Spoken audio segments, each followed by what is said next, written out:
Capítulo 13. Memoria-trabajo. Incuestionablemente cada persona tiene su propia psicología particular, esto es irrebatible, incontrovertible, irrefutable. Desafortunadamente las gentes nunca piensan en esto y muchos ni lo aceptan debido a que se hallan atrapados en la mente sensorial. Cualquiera admite la realidad del cuerpo físico porque lo puede ver y palpar, empero la psicología es cuestión distinta, no es perceptible para los 5 sentidos y por ello la tendencia general a rechazarla o simplemente a subestimarla y despreciarla calificándose de algo sin importancia. Indubitablemente cuando alguien comienza a autoobservarse es señal inequívoca de que ha aceptado la tremenda realidad de su propia psicología. Es claro que nadie intentaría autoobservarse si no encontrara antes un motivo fundamental. Obviamente quien inicia la autoobservación se convierte en un sujeto muy diferente a los demás, de hecho indica la posibilidad de un cambio. Desafortunadamente la gente no quiere cambiar, se contenta con el estado en que vive. Causa dolor ver cómo las gentes nacen, crecen, se reproducen como bestias, sufren lo indecible y mueren sin saber por qué. Cambiar es algo fundamental, pero ello es imposible si no se inicia la autoobservación psicológica. Es necesario empezar a verse a sí mismo con el propósito de autoconocernos, pues en verdad el humanoide racional no se conoce a sí mismo. Cuando uno descubre un defecto psicológico, de hecho ha dado un gran paso porque esto le permitirá estudiarlo y hasta eliminarlo radicalmente. En verdad que nuestros defectos psicológicos son innumerables, aunque tuviéramos 1000 lenguas para hablar y paladar de acero no alcanzaríamos a enumerarlos a todos cabalmente. Lo grave de todo esto es que no sabemos medir el espantoso realismo de cualquier defecto, siempre le miramos en forma vana sin poner en él la debida atención. Lo vemos como algo sin importancia. Cuando aceptamos la doctrina de los muchos y entendemos el crudo realismo de los 7 demonios que Jesús el Cristo sacó del cuerpo de María Magdalena, ostensiblemente nuestro modo de pensar con respecto a los defectos psicológicos sufre un cambio fundamental. No está de más afirmar en forma enfática que la doctrina de los muchos es de origen tibetano y gnóstico en un 100%. En verdad que no es nada agradable saber que dentro de nuestra persona viven cientos y miles de personas psicológicas. Cada defecto psicológico es una persona diferente existiendo dentro de nosotros mismos aquí y ahora. Los 7 demonios que el gran Maestro Jesús el Cristo arrojó del cuerpo de María Magdalena son los 7 pecados capitales: ira, codicia, lujuria, envidia, orgullo, pereza, gula. Naturalmente cada uno de estos demonios por separado es cabeza de legión. En el viejo Egipto de los faraones, el iniciado debía eliminar de su naturaleza interior a los demonios rojos de Set si es que quería lograr el despertar de la conciencia.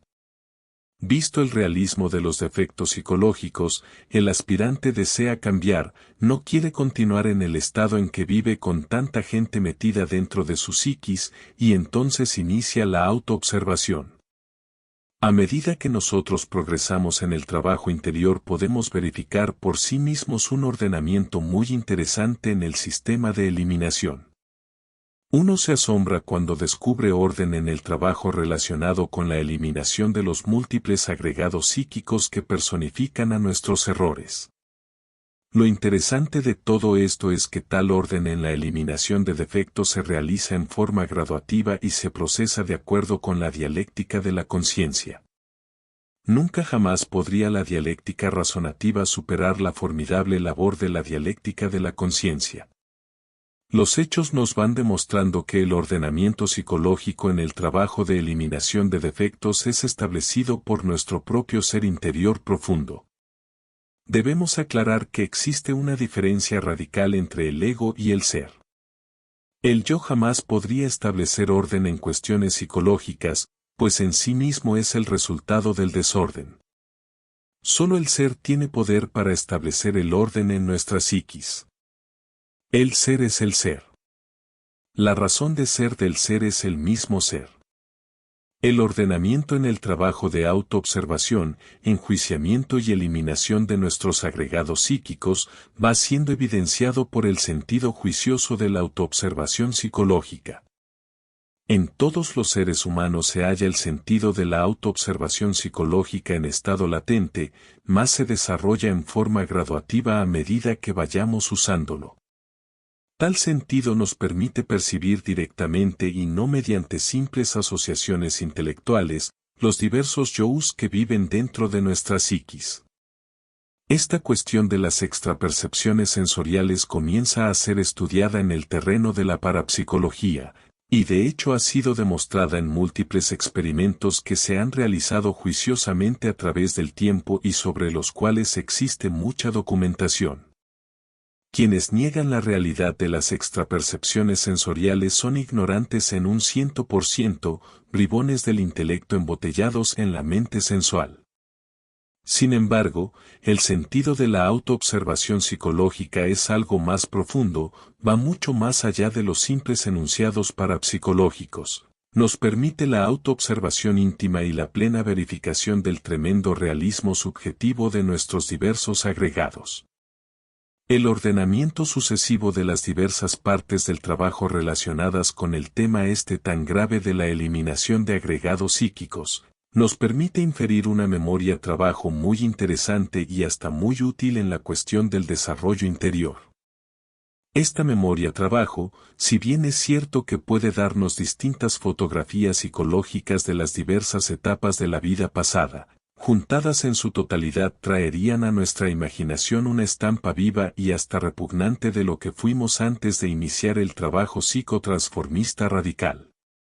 No hay duda de que jamás desearíamos regresar a esa horrorosa figura, viva representación de lo que fuimos.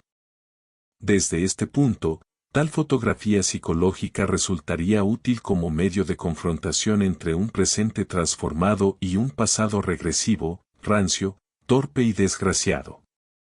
La memoria-trabajo se escribe siempre a base de sucesivos eventos psicológicos registrados por el Centro de Autoobservación Psicológica. Existen en nuestra psiquis elementos indeseables que ni remotamente sospechamos. Que un hombre honrado, incapaz de tomarse jamás nada ajeno, honorable y digno de toda honra, descubra en forma insólita una serie de yous ladrones habitando en las zonas más profundas de su propia psiquis, es algo espantoso, mas no imposible. Que una magnífica esposa llena de grandes virtudes o una doncella de exquisita espiritualidad y educación magnífica, mediante el sentido de la autoobservación psicológica descubra en forma inusitada que en su psiquis íntima vive un grupo de yous prostitutas, resulta nauseabundo y hasta inaceptable para el centro intelectual o el sentido moral de cualquier ciudadano juicioso, mas todo eso es posible dentro del terreno exacto de la autoobservación psicológica.